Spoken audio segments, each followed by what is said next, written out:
Hi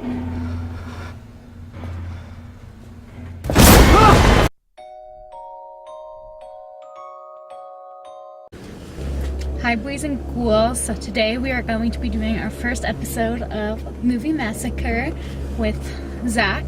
What are we going to see, Zach? We're going to see Happy Death Day to You.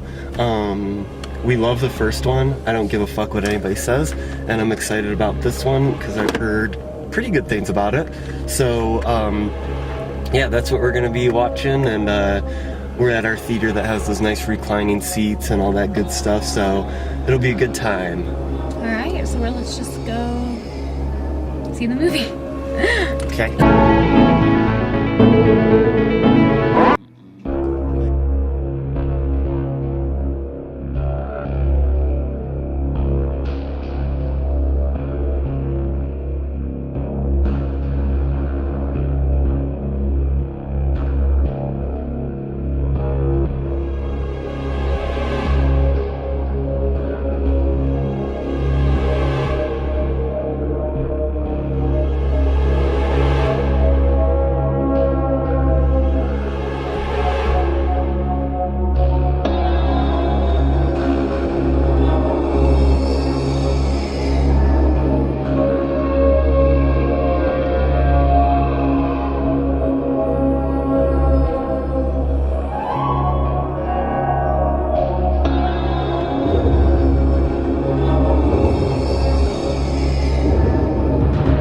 Alright, so we are back. Just got out of the movie. And yeah, we're just gonna do a little mini review, hence Movie Massacre. So, what are your opinions? Thoughts? I don't know, I feel like I'll play off of your ideas better, but like to start with, I really enjoyed it. And that's coming from a fan of the first one. We saw Happy Death Day to You. And yeah, I really liked the first Happy Death Day. This one I thought was also very good, in a different way, but we'll get to that in a minute. So what did you think? Did you like it, or did... So I liked it. It was super goofy, but I like that's kind of like the point of the movie. It's not really like a serious slasher horror film. It was really goofy. It was a little goofier than the first one. And I did like the first one better, but like I can't knock this movie because it was just a good movie. It was really funny. Another thing that was really impressive was I listened to Tales from the Boo Crew podcast a couple days ago where they interviewed her, the main actress, I forget her name, and the director of the movie, and they were talking about like how every shot and every scene in the movie was so hard because they had to like literally get like the grass color the same and the background actors the same, and they tried to rehire like all the same people. That's super interesting. And they only used 3 clips from the first movie in that whole film to like redo, or like scenic shots.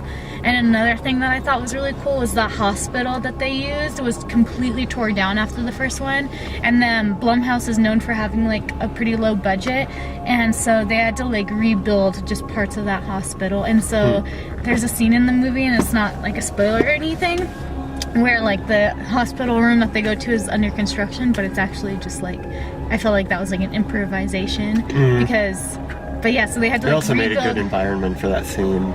So they had to like rebuild parts of that hospital to look like, and I just think like that's super impressive in itself. And I really like the main actors of this like franchise in general. They're really likable and funny and good.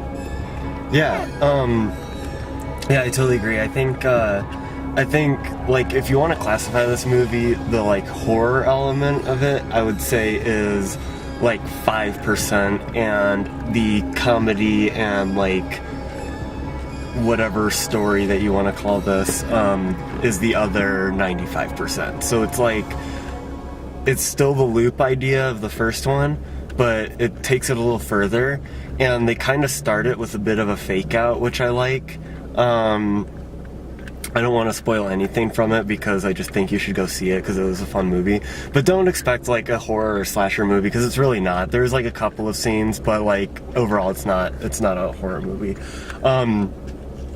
But I think the writing in that movie is just really good. The characters are all really good, and like the acting's good, and like I I always, when I saw the first movie, Happy Death Day, I just found myself leaving the theater like smiling and just like in good spirits. And I like really dark stuff sometimes, but like to see a movie that like was just like, that was a fun little romp, like that's always nice. I like seeing a movie that just like makes you feel good at the end, you know? And I thought that like what they did good about this movie is that the first one you had the loop and then she has to find out who this killer is, right? This one it has a different approach, and again, I'm not going to spoil anything, but the loop element's still there, but they redo it all in a different way, in a way that makes it like I came into the movie wondering how are we going to do this all over again, and I say that they executed it quite effectively, and it was totally unique. Like there wasn't a lot of rehashing and stuff, and if there wasn't, and like I thought it was like just really well done. I am impressed with the movie. I like it, I enjoy it, and I think people should see it.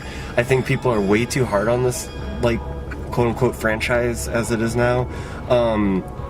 For whatever reason, I don't understand. People didn't seem to like Happy Death Day 1 in the horror circle, which and I loved. Yeah, I thought it was like great. I remember I bought it like when I first seen it come out, which again is like really rare for me, and I was like brought it to him and I was like, we have to watch this movie. Yeah. But I just want to play off something you were saying, is like I was thinking the same thing going into this movie. I was like, this could either go really good or my hopes are gonna get shattered, because I don't want to, like, the first movie is obviously just reliving the same day, so it's like the same scenes kind of over and over again.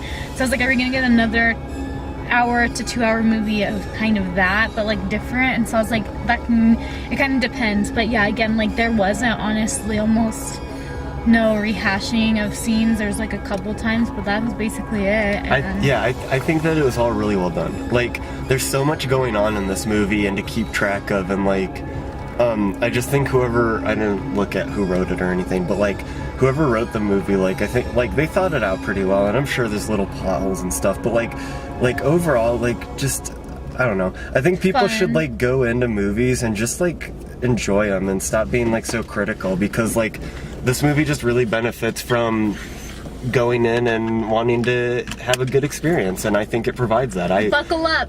I have nothing bad to say. Buckle up and liked it. Strap in, because you're in for a ride. Yeah, I don't think that you necessarily need to see it in theaters or anything if you're not like sold on it in the first place, but like, I mean, again, that's also how you support films that you want to see succeed and go further and stuff. So like, I'll probably see most of what Blumhouse puts out, because I just feel like they really care about putting out horror films, even though they put out so many of them. But like, if we can keep like horror production companies alive, like that's my goal. So I'll go see these movies in theater, but if you want to wait for Redbox or something, go for it. But I definitely recommend it. I think it was a worthwhile movie. I enjoyed my time. I thought it was good. Sweet, so that's our Movie Massacre episode number 1 for Happy Death Day. These are just going to be short little... Happy Death Day to you. These are just going to be short little kind of videos of us kind of seeing movies and reviewing them. If you want more full in-depth reviews, Zach and I have a podcast, mostly his, it's like his baby, has a podcast where we kind of do more in-depth reviews, and or if you would like to see more in-depth reviews on this channel, let me know down below. But until then, like this video, subscribe, and if you saw Happy Death Day to you, let me know in the comments below what your thoughts and opinions were. And if you disagree, then just keep that to yourself. Bye.